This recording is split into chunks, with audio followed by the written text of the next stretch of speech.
área en la que estamos. Bueno, ya no sé. Actualmente en España, de los 25.200.000 viviendas que existen, más de 5 millones tienen más de 50 años y más de 8,5 millones tienen entre 30 y 50 años. Dato que es un poco contradictorio con el hecho de que la rehabilitación en España esté 13 puntos por debajo de la media europea en lo que a la rehabilitación edificatoria se refiere y 10,3 puntos por debajo de la media europea en lo que se refiere a rehabilitación edificatoria de uso residencial. Un segundo dato es que casi el 60% de las viviendas que hay en España han sido construidas sin ninguna normativa de eficiencia energética. Esta primera gráfica nos da, la verdad es que casi todas las gráficas que voy a ir enseñando, como viene siendo en los últimos años, la verdad es que tienen este mismo perfil. Siempre miramos un poquito hacia atrás al inicio del ciclo, vemos la parte alta del ciclo y vemos el descenso más o menos abrupto que se va produciendo en la parte de la derecha de las gráficas. Esta lo que representa es el número de sociedades homologadas. Volvemos a recordar que estábamos en más de 165, creo que eran 167 si mal no recuerdo, allá por el año 96, 97 yo creo que fue la punta. Lo cierto es que, como hemos comentado ya últimamente, la pequeña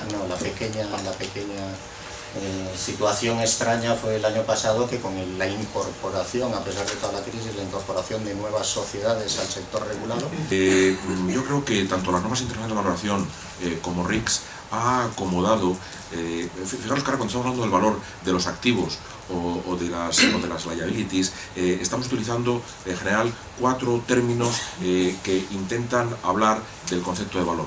Lo que llamamos el market value, valor de mercado, el valor de inversión o el worth value, lo que hablamos también del valor, el valor de los activos para un sustrato hipotecario, de riesgo hipotecario. Al final, cuando empezamos a dar tantos calificativos alrededor del valor de un activo inmobiliario, nace de la incertidumbre de exactamente qué es lo que queremos decir. RICS ha actualizado recientemente, en el año 2012, la interpretación o la definición de lo que llamamos el valor de mercado o el market value.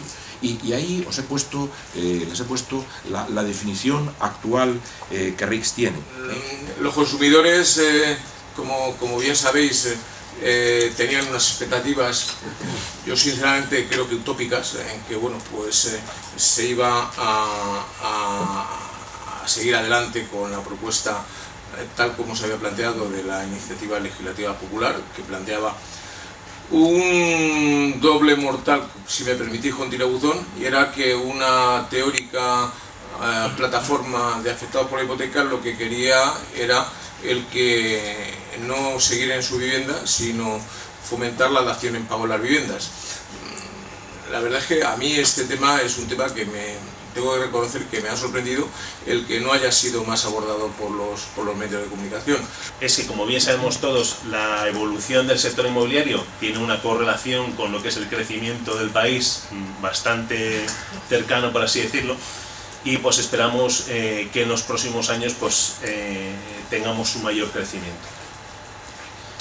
En términos de rentabilidades, pues como vemos ahí, básicamente tenemos un periodo donde hubo una corrección importante, donde las rentabilidades de alguna forma subieron para reflejar el riesgo inherente que había en cada uno de los sectores, y lo que hemos visto en los últimos años es que se han estabilizado, y lo que podemos ver es lo que es el cambio porcentual año a año del valor capital, por así decirlo, de las oficinas en Madrid. Esto lo que te representa básicamente es el cambio porcentual año a año en el valor euro metro cuadrado de oficinas en Madrid. Ese es un punto importante que creo que las sociedades de tasación no nos encargamos de resaltar, pero creo que es importantísimo.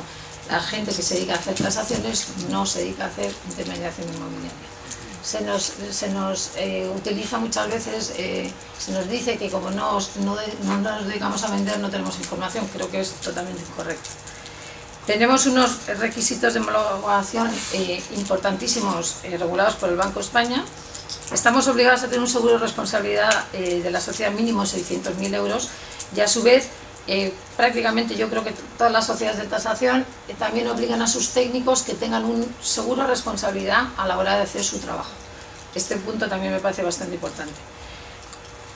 Básicamente las sociedades de tasación tienen aproximadamente una media, yo he puesto una media de 200 técnicos, hay sociedades que tienen 1000, otras sociedades tienen 400, otros 500, pero bueno, si pudiéramos hacer una tabla rasa serían como unos 200 técnicos por sociedad. Muy rápidamente, Real Decreto 256/2013 modifica el Real Decreto 775/1997 en cuanto a la disposición para ejercer buen gobierno por parte de los consejeros de las entidades de tasación. Todo viene en el ámbito de una modificación normativa importante a raíz de una serie de compromisos que ha habido en determinadas entidades de crédito. Todos conocemos casos de alguien que entró en prisión hace muy poco y salió al día siguiente. Bueno, pues en ese sentido se ha emitido este tipo de normativa. Y como digo, lo que se exige ahora a los consejeros de las sociedades de tasación es que tengan reconocida honorabilidad comercial y profesional, conocimientos y experiencia adecuados a su cargo y estén en disposición de ejercer buen gobierno.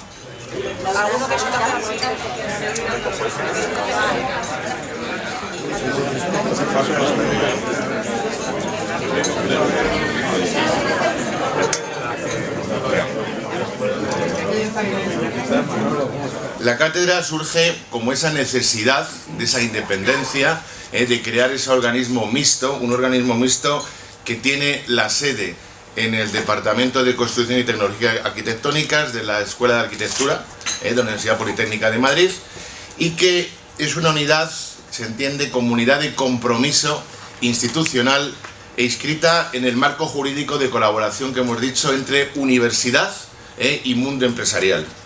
Nuestra cátedra, digamos que se inscribe en un centro neurálgico de lo que nosotros hablo de nuestra cátedra, llamamos ese tetraedro fundamental, un tetraedro fundamental que está compuesto por investigación, está compuesto por desarrollo e innovación, y una parte más, que es la que aquí también se agrega, que es la parte de formación, es decir, el I más D más I más F, que es lo que llamamos nosotros.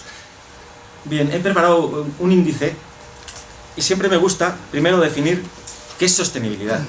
Y para buscar la definición más exacta de sostenibilidad, yo siempre acudo al diccionario de la Real Academia de la Lengua y leo que me dice cualidades sostenible.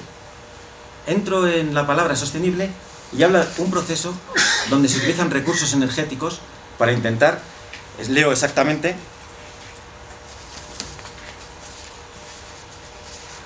es dicho de un proceso que puede mantenerse por sí mismo, como lo hace por ejemplo un desarrollo económico, sin ayuda exterior ni merma de los recursos existentes. Luego, si hablamos nosotros ahora mismo de lo que son inmuebles sostenibles, son edificios que tienen una serie de recursos energéticos propios y que llegan a ser autosuficientes. Entonces, a través de esas dificultades y a través de nuestra experiencia en otros mercados internacionales y con nuestras plataformas de reaseguro, conseguimos colocación para ciertos riesgos donde es más complejo hacerlo en un mercado español o en un mercado con compañías españolas pues más tradicionales y que huyen un poco de los riesgos, y más en el caso vuestro de tasación, donde ha sido un tema muy concreto de elevada siniestralidad en los últimos años, en el ámbito de la responsabilidad civil. Este es mi mando, ¿no? Quería dejar unas notas de forma inicial, ¿vale?, sobre lo que es la responsabilidad civil. Bueno, la responsabilidad civil no es más que una figura legal que nos permite pues resarcir a un perjudicado, ¿vale?, de una conducta negligente, tanto de una persona física o jurídica. En el ámbito profesional, pues no es más que un error, una negligencia, algo que se debería haber hecho, algo que no se ha hecho o algo que se ha hecho de forma negligente, ¿vale? Voy un poco rápido porque creo que lo que más puedo aportar está un poco más en las siguientes transparencias, ¿vale? Civilmente se puede exigir, como indicamos ahí, la responsabilidad de diferentes maneras. Hay responsabilidades que se pueden exigir de forma contractual, es decir, las cláusulas de los contratos establecen una serie de obligaciones que tenemos que cumplir. Esas no son asegurables, ¿vale?, desde el punto de vista de responsabilidad civil.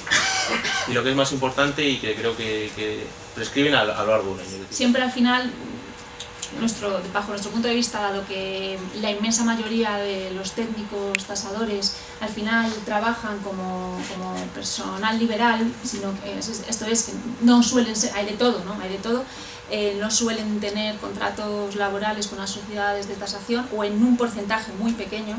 La mayoría, por lo menos desde nuestra experiencia, trabaja mediante contratos mercantiles con diferentes sociedades de tasación. Incluso cada vez más los propios técnicos se van asociando en sociedades profesionales, crean esas sociedades profesionales con las que luego colaboran con sociedades de tasación, y también necesitan un seguro, y ellos pues controlan el programa su programa de seguro, su responsabilidad, que tal y como ha dicho Ramiro, lo importante es tener la póliza vigente en el momento en el que te reclaman, con independencia de cuándo hayas acometido la intervención profesional, en este caso el informe de tasación. Esos cambios, ya adelanto que el Banco de España tiene un periodo de 3 meses para presentarnos una nueva normativa dentro de esta línea que